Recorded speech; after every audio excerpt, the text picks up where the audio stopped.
Pat, just looking back at it, how do you think the defense did overall?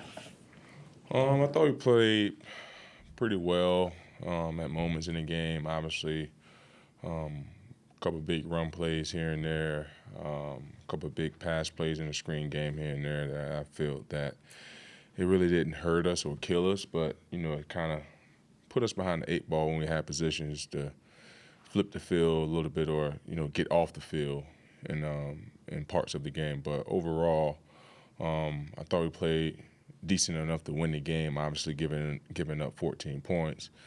Couldn't tell you how many total offensive yards they had, but it was like 150 passing, 170-ish rushing, I believe. But we played good enough to win the game, but obviously we didn't win the game because of those areas that we didn't fully execute. Patrick, as a veteran, is there anything you need to do or say to people to make sure that guys aren't getting discouraged by all these close losses? No, just keep fighting, man. Just keep fighting, and understand that we're right there. Giving up 14 points in the last 6 quarters. Starting to really gel and really starting to come together. Like Zim, had the opportunity to talk with some of the guys. You just have to find a way to be on the same page at the same time, as far as offensively and defensively. That just comes down to the leaders of making sure guys are always prepared, making sure we have great energy on the sideline, and coming for battle each and every Sunday.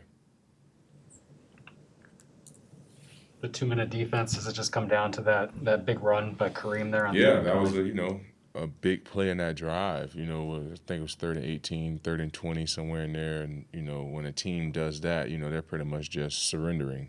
Just a draw to Kareem Hunt. And we just didn't have enough guys to rally to make that tackle before the first down mark. Obviously get the first down. Still played a little stout. I can't remember what play we gave up to give them a couple more yards to pretty much get in field goal range. But still played pretty stout. Didn't give up a touchdown, but obviously wish we wasn't even in that predicament, to give up 3. So that's just one of those plays I was talking about that happened in the game to where we played well enough, but it's just that one play, that kind of made a difference in the game. When it's 3rd and 20 like that, you're not expecting that they're going to run. So how do you, when something like that happens, how can you recover in the moment? Like I always talk about, it's a long game, and that was, 50-something seconds left in the second quarter. You just have to find a way to bounce back, from that mistake that we caused on the field by letting them convert a 3rd and 18. And I thought we did a great job in the second half as far as rallying to the screens, being a little bit more stout in the run. Late in the fourth quarter, they sprung a couple free. But other than that, I thought, overall, we played pretty well. But it just comes down to those couple plays that you talked about and that I've been talking about throughout this press conference. Yeah. With the when they had 6 plays inside the 3-yard line, and it's just they're just kept trying to pound that thing in by running. I mean, is that normal? It just wears down a defense at that point, or? No, I don't think we was worn out at all. We were embracing the challenge. Because that stance like that is what builds character of a championship team. And who knows what could have happened by us stopping them at the 2-yard line, taking the momentum back. They don't even score. Offense, possibly can move the ball down. Now they can punt the ball or even get points. Now the field is flipped again. So that was a huge point swing right there, having, those 7 plays within the 3-yard line. But guys fought, and, we were expecting to win it. We were expecting to win that 4th down because we won one, previously. And we felt like we won that down, but, the refs called what they call. I didn't have an opportunity to see the play, but they called holding to keep the drive alive. Patrick, Mike Zimmer made a big deal after yesterday's game of saying we have a really good team, he said. How do you feel about the talent of this team, and then that in relationship to the fact you're just 1-3 at this stage? I agree with Coach fully. You know, I really do think we have a really, really good team. You know, I thought, just like I talked about earlier, you know, as a team, we have to find a way to be clicking on all cylinders at the same time. You know, when the offense gets it going, the defense have to get it going as well. It can't be the offense is going, now we're in a shootout. You know, we have to be able to complement one another. And I think, you know, that's going to be the main focus moving forward, because obviously we know what our offense can do, you know, as far as in the first 3 games, putting up 23-plus points. And you know what the defense can do, like I said, in the last 6 quarters, allowing only 14 points to some very explosive offenses that thrive on the big play. And we really didn't give up those big plays as far as the balls over our heads. But now, you know, moving forward throughout these next, 13 games, we have to find a way to play better complementary team football. Does it kind of feel like that when you look back at the early few weeks where there were some of those big 15-plus yard pass plays that were given up, and then the result of yesterday, that maybe for the run defense, that same sort of streak can be snapped where, you know, the same stuff that you guys did with the pass defense to kind of fix some of those things early on can carry over now the next couple weeks against the next few, rushing Yeah, I mean, we offenses. have all the trust in the world in Dre and Adam and Zim that, you know, they will put guys in position to be successful and make plays for this defense.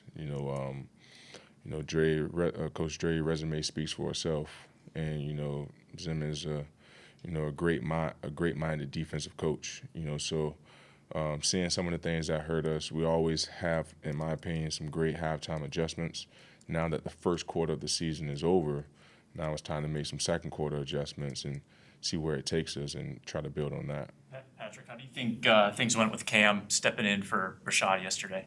Yeah, like I talked about, you know, last week, you never know your number's going to get called, and it happened Sunday. And I thought he had a pretty good game. I thought he made some great tackles. Thought he was in position to play the ball a couple times yesterday. Just extremely proud of the way that he studied last week, the way he practiced.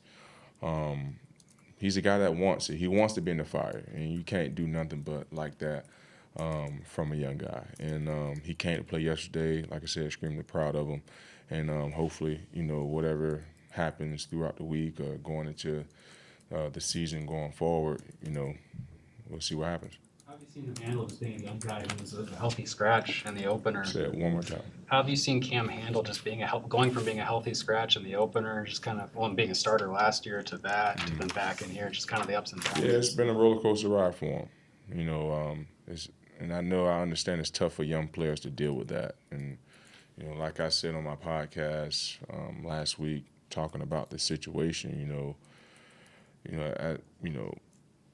you have to be ready. You know, obviously we know everybody may not be, you know, happy with the situation that they're going through, and also success don't happen overnight. You know, the good Lord put everybody in different situations, different positions, different journeys, and this so happened to be your journey. Embrace it. You know, you can't go in a corner and, you know, kind of ball up in the ball and want people to feel sorry for you, because what that's going to do is get you out of the league. You know, you have to be able to lick your wounds, come to work each and every day more desired to be, you know, a starter corner than you ever been before. And I believe that's what's going to help you prevail to eventually being a star in this league. And not only that, when your number is called, you're ready to answer the bell. Yeah, back to those successive plays coming from the three. Say it one more time. Back to those successive plays from the three. You know, you said that was more of a challenge in the moment. When you go back and you look at film on that, does that give you more confidence as a defense early on in the season, saying, hey, listen, this is basically like 7th and goal, Right. and look what we can do? Does that help mentally going forward for a defense? No doubt about it. You know, like I said, being in that situation, we had the mindset that we're going to win this, because we obviously know there is in 4-down territory the history that they have. You know, being on that side of the field, you know, kind of pretty much planned them to go for it on fourth down. So our whole mindset was that, you know, we're going to win this because we knew it was going to be a defensive game. Coach talked about it being a nose, you know, kind of a nosebleed type of, you know, a football game. And, you know, we had that mentality going in there, you know, like I said, knowing that we was going to win that. But it definitely gives us a great deal of confidence moving forward, knowing that we can do it because we put it on tape. And like I said, in those situations, you just have to have the confidence knowing that you can prevail. And, you know, just have to wait and see what happens. Cool. Hey,